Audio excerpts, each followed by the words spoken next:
இன்றைக்கு பார்க்க போகிற புத்தகம் வந்து மொசாட்ன்னு சொல்லி என் சொக்கன் தமிழில் எழுதின புத்தகம் வந்து இந்த புத்தகத்தில் மொசாட்டின் பல்வேறு வீரதீர செயல்கள் வந்து ஒரு 10 கிட்ட எழுதப்பட்டிருக்குது. அதில் மிக ஒரு சுவாரஸ்யமான விறுவிறுப்பான ஒரு ஸ்டோரி ஒன்று இருக்குது. உங்களுக்கு தெரியும், ஹிட்லர் வந்து 60 லட்சம் யூதர்களை கொண்டவர். அவர் தன் படையணியில் ஹிட்லர் படையணியில் இருந்த முக்கியமான ஒரு ஆள் தான் வந்து அடல்ஃப் ஐக்மன் என்றவர்.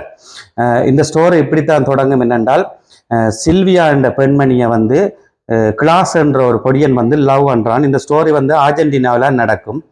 அப்போ அவைகளுக்கு காதல் விவரங்கள் போய்கொண்டிருக்கல இந்த பொடியன் என்ன செய்வார்ன்னு சொன்னால், அந்த கிளாஸ் என்றவன் தன் காதலி சில்வியாட்ட எதேர்த்தியா சொல்லி விட்டுருவான்னு ஒரு பெருங்குணமா, எந்த அப்பாவை உனக்கு தெரியுமா, எந்த அப்பா வந்து ஹிட்லர் படையணியில் ஒரு பெரிய தளபதியா இருந்தவர், உனக்கு தெரியுமான்னு சொன்ன மாதிரி ஒரு பகட்டு மாதிரி பேசி கொண்டிருப்பான். அப்ப அவ வந்து ஹிட்லரே செத்து போனான், இவன் இவற்ற தகப்பன் இருந்தென்ன இல்லைன்னு மாதிரி அந்த கதையை ஒரு பெருசா எடுக்காம விட்டுருவான். ஆனா இப்படி அவைகளுக்கு காதல் வளர்ந்துன்னு போய்க்கல.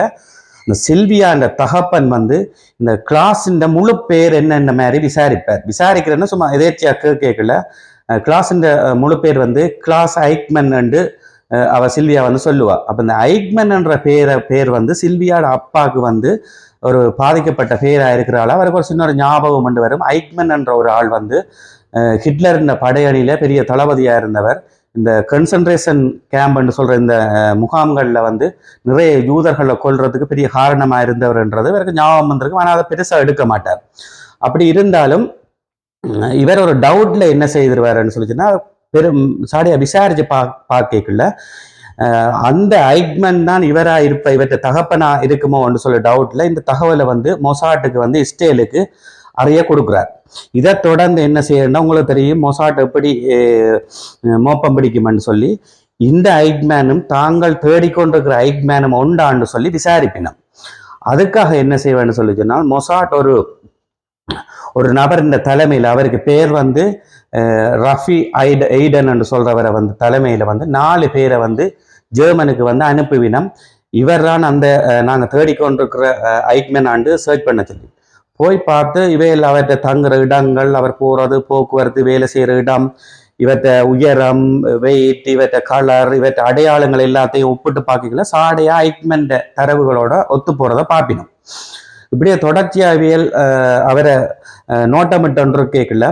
ஒரு மார்ச் மாதம் 21ஆம் தேதி வந்து இந்த ஐக்மேன் என்ன செய்வார்ன்னு சொல்லி சொன்னால், ஒரு ஒரு பூக்கொத்தோட வந்து வீட்டை போவார். அவற்றை வீட்டை போய் அங்க கொண்டாட்டம் ஒன்று நடக்கிறத வந்து இந்த மொசாட் வந்து அவதானிக்கும். அப்ப மார்ச் மாதம் 21 என்னன்னு பார்த்தா இந்த அவற்றை திருமண நாளாத்தான் இருக்கும். அப்ப அவற்றை மொசாட்டின் உள்ள தரவுகளின்படி அவற்றை திருமண நாளும் இந்த திருமண நாளும் ஒத்து போறபடியா கிட்டத்தட்ட 75% இவர் தான் அந்த நாங்க தேடுற அடல்ஃப் ஐக்மன்ன்றது கன்ஃபார்ம் ஆயிரும். இப்ப இவரை என்ன செய்யணும்னு சொல்லி சொன்னால், பிரதமர்கிட்ட சொல்றாங்க இவரை நாங்க என்ன செய்யறோம். அப்ப அதன்படி அந்த நாட்டின் உயர் பீடம் வந்து முடிவெடுக்குது. இவரை இப்ப நாங்கள் வந்து இஸ்ரேலுக்கு வந்து தூக்கி கொண்டு போகணும். அர்ஜென்டினாவிலேருந்து இஸ்ரேலுக்கு வந்து அவரை தூக்கி கொண்டு போறோன்றது சும்மா ஒரு விவகாரம் இல்லை. இன்னொரு நாட்டில இருந்து வேற ஒரு நாட்டுக்கு வந்து கடத்துறன்றது பெரிய உலக விவகாரங்கள்ல போய் முடிஞ்சு சண்டையில போய் முடியக்கூடிய விஷயமா இருக்கிறதால இதை அர்ஜென்டினா அரசாங்கத்துக்கோ போலீஸுக்கோ தெரியாம தூக்குறதுக்கு ஒரு பிளான் பண்ணுவாங்க. அந்த பிளான் எப்படி இருக்குமென்னு சொல்லி சொன்னால், இவரை வந்து மே மாசம் 10ஆம் தேதி தான் இவரை கடத்துறதுக்கு பிளான் பண்ணியிருப்பாங்க. மே மாசம் 10ஆம் தேதி தூக்கி 12ஆம் தேதி வந்து இஸ்ரேலுக்கு கொண்டு போற மாதிரி பிளான் பண்ணி இருப்பினோம். அதோட என்ன பிரச்சனை என்றால், அதே மே மாசம் 20ஆம் தேதி அர்ஜென்டினாவின் சுதந்திர தினம் அங்க கொண்டாடப்பட இருந்தது. உங்களுக்கு தெரியும், சுதந்திர தினத்துக்கு வேற நாட்டில இருந்து தூதுவர்கள் அல்லது அமைச்சர்கள் வாரது வளமை. அப்ப இந்த சந்தர்ப்பத்தை பயன்படுத்தி இஸ்ரேல்ல இருந்து ஒரு தூது குழுவினை, அதாவது கல்வி அமைச்சரை வந்து அர்ஜென்டினாவின் சுதந்திர தின கொண்டாட்டத்துக்கு வந்து இந்த இஸ்ரேல் விமானத்துல வந்து அனுப்பிவினோம். அப்ப அந்த விமானம் வாரது வந்து 19ஆம் தேதி வாரப்படினால 19ஆம் தேதி வந்து 20ஆம் தேதி சுதந்திர தினத்தை முடிச்சு கொண்டு 20ஆம் தேதி நைட் வந்து அந்த பிளைட் வந்து வெளிக்கிட போகுது. இந்த விஷயம் வந்து கல்வி அமைச்சருக்கு தெரியாது. இவையில் என்ன செய்ய போறோம்னா, 10ஆம் தேதி மே மாதம் 10ஆம் தேதி தூக்கி இந்த 10 நாளும் இவரை ஒரு இடத்துல வச்சிருக்கணும். அப்ப அர்ஜென்டினாவில வச்சிருக்கிறன்ற இப்படி கண்ண காலத்துக்கு வச்சிருக்கிற வந்து பொலிசில பிடிபடக்கூடிய சந்தர்ப்பம் இருக்கிறதால இவரை முதல் கடத்த போறாங்க. எப்படி கடத்தணும்னு சொல்லிச்சுன்னா 2 கார் அடிக்கணும். 2 கார்ல மூன்று பேர் வந்து ஒரு கார்லையும், ஒரு ஆள் வந்து இன்னொரு கார்லையும் இருக்கிறார். இவர் எங்கட அடல்ட் ஐக்மன் வீட்டுக்கு போற பாதை அப்படின்னா ஒரு பஸ்ஸில் இறங்கி இவர் ஒரு ஒழுங்கைகளால போய் தன் வீட்டை போகணும். அப்ப வேலை என்னன்னா ஐக்மன் வார பாதையிலேயே வந்து காரை 2ஐயும் நிறுத்தி வச்சுக்கொண்டு ஒரு முன் கார்ல இருக்கிற 3 பேர்ல ஒரு 2 பேர் வந்து வெளியே வந்து அந்த கார் பழுதா போன மாதிரி அந்த பொனட்டை உயர்த்தி வச்சுட்டு நிக்கிறோம். இரவு தான் இது நடக்குது. பின்னுக்கு இருக்கிற கார் என்ன செய்யணும்னு சொல்லிச்சுன்னா டேவிட் இந்த ஐக்மன் வார பாதைக்கு அவன் கண்ணுக்கு வந்து லைட் அடிக்குது. இதுதான் பிளான். அந்த லைட் அடிக்கைக்குள்ள அவருக்கு அந்த கண் தெரியாம போற இந்த கணத்துக்களை வந்து அவரை கடத்துறதான் பிளான் பண்ணியிருப்போம். இந்த 4 பேரும் வந்து கார்ல வெயிட் பண்ணி கொண்டு நிப்பினம் வந்து ஐக்மேன் வந்து வர மாட்டார். அடுத்த பஸ்ஸுக்கு பாப்பினா வர மாட்டார். அடுத்த பஸ்ஸுக்கும் பாப்பினா வர மாட்டார். அப்ப இவைக்கு பெரிய குழப்பமா போயிடும். என்னென்றால் ஐக்மேன் பிளான் தெரிஞ்சு வந்து தன் பிளானை மாற்றி எங்கே தப்பி போயிட்டார் போல நடக்குது. தாங்கள் எல்லாத்தையும் சொதப்பிட்டம் என்ன மாதிரி நினைச்சு கொண்டிருப்பினோம். அப்படி இருந்தாலும் இந்த ரஃபி ஐடன் என்ற இந்த மொசாட்டின் இந்த டீமின் தலைவர் சொல்வார், இல்லை நாங்கள் இன்னும் கொஞ்ச நேரம் வெயிட் பண்ணுவோம்ட்டு 8:50 மணி மட்டும் வந்து வெயிட் பண்ணி பார்ப்பினோம். அந்த நேரம் வந்து ஐக்மேன் வந்தோன்றிருப்பார். வந்தோன்றிருக்க என்ன செய்ய வேண்டாம், அவரை ஒரு நிமிஷம் நில்லுங்கன்னு சொல்லி கதைக்க வலிக்கிட அவர் தன் பொக்கெட்டுக்கு இருந்து டோர்ச் எடுத்து அவங்களுக்கு அடிக்க வலிக்கிடுவார். அதை இவையில் மாறி வந்து பிஸ்டல் எடுத்து சுடுறதுக்கு ட்ரை பண்றேன்னு நினைச்சுக்கொண்டு ஒரு அடிபாடு கட்டாக வந்து அவரை தள்ளி விழுத்தி ஒரு மாதிரி வேற காருக்கு தூக்கிடுவாங்க. தூக்கி அவரை கொண்டு போய் 7 வீடு எடுத்திருப்பினோம். அதுல ஒரு வீட்டில் வந்து இவரை ஒரு அறைகளை அடைச்சி வச்சு போட்டு என்ன செய்யணும், இவர்கிட்ட விசாரணை நடக்க போது நிறைய கேள்விகள்லாம் கேட்டுட்டு கடைசியாக இவர்கிட்ட கேட்பினோம் உங்களோட பேர் என்னன்னு சொல்லி. அப்போ இவர்கிட்ட பேர் என்னன்னு அவர் சொல்லுவார் ரிக்காட்டோ கிளமென்னு சொல்லுவார். 2ஆம் கேட்பினோம் உங்களோட பேர் என்னென்ன, அவர் ரிக்காட்டோ கிளமென்னு சொல்லுவார். அவங்க சொல்லலாம் இல்லை உங்களை நான் கிட்டத்தட்ட பிடிச்சிட்டோம், உங்களோட பேர் உண்மையான பேர் என்னன்னு கேட்க அவர் ஒரு கட்டத்தில் பயத்தில் சொல்லிடுவார் என் பேர் அடல்ஃப் ஐக்மன் ஒத்துக்கொண்டுருவார். அதே நேரத்தில் அவர்கிட்ட உடம்பை செக் பண்ணிக்கல அவர்கிட்ட கைக்கு கீழ் பகுதியில் வந்து SS என்ற ஒரு பச்சையும் குத்துப்பட்டிருக்கும். அந்த பச்சை குத்துப்பட்டது SS என்ற பச்சை வந்து உங்களுக்கு தெரியும். SS என்ற படைப்பிரிவு வந்து நாஜிக்கல் ஜெர்மனில் ஒரு படைப்பிரிவாக இருந்தது என்று.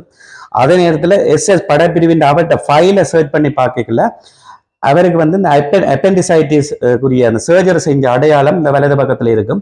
அப்போ அந்த அடையாளத்தும் அவர்கிட்ட இருக்கிறத வந்து கன்ஃபார்ம் பண்ணிட்டோம். இப்போ இதுகளை வச்சுக்கொண்டு உறுதிப்படுத்தி அவர் தான் ஐக்மன்ன்றதை உறுதிப்படுத்தியாச்சு. இப்போ என்ன செய்யணும்னா இவரை இங்கே இருந்து தூக்கி இஸ்ரேலுக்கு கொண்டு போகணும். எப்படி கொண்டு போறோம்னா அவைகள் தூக்கின நாள் 10ஆம் தேதியிலிருந்து இந்த சுதந்திர தின கொண்டாட்டம் முடிய போற அந்த 20ஆம் தேதி இரவு மட்டும் அவரை ஒரு மாதிரி அந்த ஒரு பொலிசிட்ட பிடிபடாம பாதுகாத்து வச்சிருக்கிறாங்க. இப்ப என்ன நடக்க போனா 20ஆம் தேதி வந்துட்டு இப்ப கடத்தோம். இப்ப ஒரு ஏர்போர்ட்டுக்குள்ளால அவரை கடத்துறன்றது லேசுப்பட்ட காரியம் இல்லை. இப்ப அதுக்கிடையில என்ன செய்யறாங்கன்னா இவருக்கு போலியான ஒரு பேர் ஐடென்டி கார்டு எல்லாமே ஏற்கனவே தயார் செய்யப்பட்டாச்சு.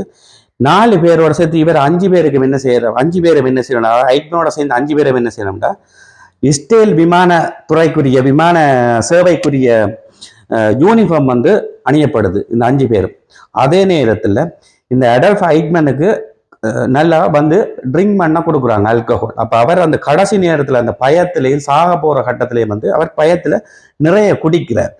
இவைகள் வந்து குடிக்காம என்ன செய்யணும், தங்களுக்கும் அந்த மதுபானத்தின் சிதறல்கள் மாதிரி தூவி விட்டு போட்டு தாங்களும் குடிச்செண்ண மாதிரி காட்டிக்கொண்டு கார்ல போய்க்குள்ள அந்த விமான நிலையத்தில் இருக்கிற பாதுகாவலர்களை இவரை மறைக்க இவங்க அன்றைக்கு சுதந்திர தின கொண்டாட்டத்தை சாதகமாக பயன்படுத்தி என்னன்னு கேட்க இன்றைக்கு நாங்கள் சுதந்திர தினத்துக்கு என்ஜாய் பண்ணிட்டோம், உங்களோட நாட்டு விஸ்கி வந்து சரியான பவர் உள்ளதா இருக்குன்ற மாதிரி நினைச்சுக்கொண்டு சரி என்ற மாதிரி அவங்க கண்ணுங்கான அமையும் வந்து இவைகள் அந்த யூனிஃபார்ம் வந்து இஸ்ரேல் விமானத்துக்குரிய யூனிஃபார்மோட இருந்தபடினால அவையில வெற்றுவினும் இப்படியே தூக்கி அப்படியே வந்து அவையில் முன் சீட்டில் வந்து எங்களை ஐக்மனை நிறுத்தி இந்த கல்வி அமைச்சராக்களும் அந்த சுதந்திர தின கொண்டாட்டத்தை முடிச்சுட்டு வர அலேக்கா வந்து இஸ்ரேலுக்கு வந்து தூக்கிட்டு வந்துடுவாங்க. தூக்கிட்டு வந்து அவருக்கு சிறையில் அடைக்கப்பட்டு மரண தண்டனை விதிக்கப்படுது. இஸ்ரேலின் முதலாவது மரண தண்டனையும் அதுதான், கடைசி மரண தண்டனையும் அவருக்கு தான், அடல்ஃப் ஐக்மனுக்கு தான் விதிக்கப்பட்டது. இப்படியாப்பட்ட இன்ட்ரெஸ்டான நிறைய மொசாட்டின் வீரதீர செயல்கள் அடங்கின புத்தகம் தான் இந்த என் சொக்கன் எழுதின மொசாட் என்ற புத்தகம். இது போன்ற நல்ல வீடியோக்களை நீங்க தொடர்ந்து பார்க்கணும் என்று சொல்லி சொன்னால் தயவு செய்து நீங்க வீடியோ மட்டும் பார்க்காம எங்களை ஊக்குவிக்கிறதுக்கு உங்களுக்கு நல்ல மனம் இருந்தா எங்களோட சேனலை சப்ஸ்கிரைப் பண்ணுங்க. நன்றி, வணக்கம்.